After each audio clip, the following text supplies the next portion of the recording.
develop more upon in this state. So next, I would like to ask Prakash sir, who is an hemato-oncologist and from Mahavir Cancer Hospital. So, जैसे अचल sir ने बोला that medical training is very necessary, and I know that Bhagwan Cancer Hospital is making excellent residents. Since I'm from the same field, I know a lot of wonderful oncosurgeons who are graduating from Mahavir.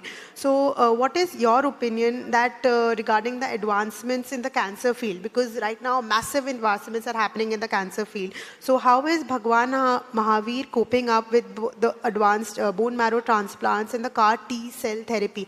And how are you incorporating these in Ma Yojana and RGHS? So, thank you for asking this pertinent question. First, I would like to thank Dr. Amit Yadav. So, Amit sir was there in Bhamasa scheme when he invited me and some other experts for this vision of incorporating bone marrow transplant. It was not there in Ayushman, but Dr. Amit Yadav considered it in 2022. Then we had a discussion that if we can bring BMT into the state scheme, and after that the BMT centers are picking up, and मैं बोलना चाहूँगा in a span of 2 years we did more than 100 transplant. So when we did the first CAR T at Bhagwan Mahavir, उससे पहले जब patient हमारे पास आया था, he went through many centers in country, especially the NCR and Ahmedabad. फिर हमने उसे बताया we have the facility, we have proper training, the staff, unit, everything. अब फ़ायदा क्या है, हमारे पेशेंट्स जो पहले स्टेट के बाहर जाते थे उन्हें सारा खर्च जेब से करना पड़ता था, उन्हें लॉजिस्टिक इश्यूज होते थे, क्योंकि bone marrow transplant and CAR T के बाद अप्रॉक्सीमेटली 7 to 8 मंथ बार बार उसकी विजिट्स होती है. बिकॉज ऑफ दीज स्कीम्स उन्हें यहीं इलाज मिल रहा है. And we are also an academic institute, research institute, so we are providing DNB trainings, and that is helping us. Another point for us, because it's a trust hospital, so we provide free treatment to 25% population, whoever comes to our state, irrespective of their origin.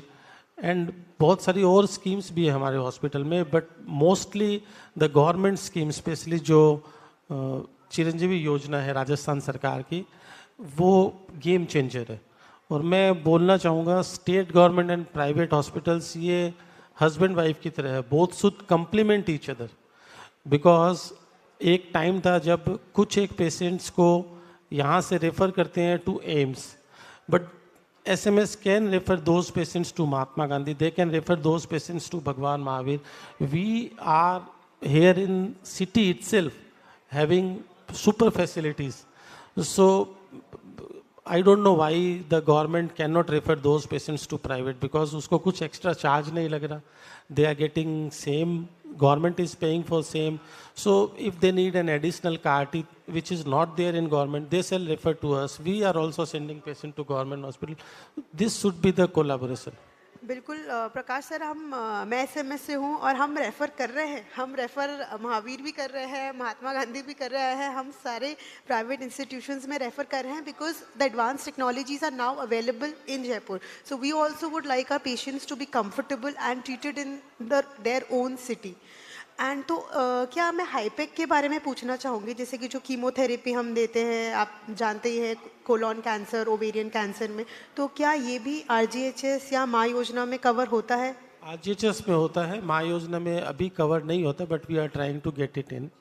But Maa Yojana is doing too good, almost everything you name it, it have it.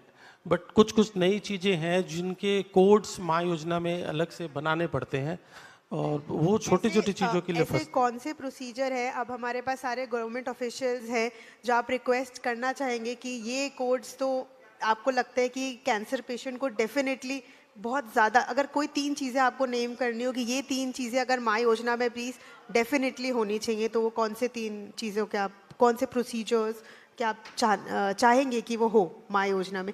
Any of the specialist can please answer this. So I will be more greedy, लेकिन मैं बोलना चाहूँगा कि acute leukaemia specially AML का induction code should be revised. Second, जो भी experts हैं breast के, GI के, कैंसर के, उनकी डायग्नोसिस से रिलेटेड जो कॉस्ट है उसके लिए भी एक पैकेज बनना चाहिए. When patient comes to me, उसको AML ट्रीटमेंट तब भी मिलेगा जब वो डायग्नोज हो चुका हो, और डायग्नोसिस के लिए उसके पास पैसे नहीं होते, वो बेचारा भटक रहा होता है. तो there should be a code, जैसे हमारे डॉक्टर अमित ने BMT के लिए बनाया था, प्री BMT, वैसे for a diagnosis there should be a code. इस किसी भी हॉस्पिटल्स में वो करा रहा हो तो डायग्नोसिस कंफर्म हो चुकी है उसकी. ये बिल्कुल बहुत सही बात की है. एक डायग्नोसिस इज़ एन इशू जो कि पेशेंट जब डायग्नोस होता है तब उसको आगे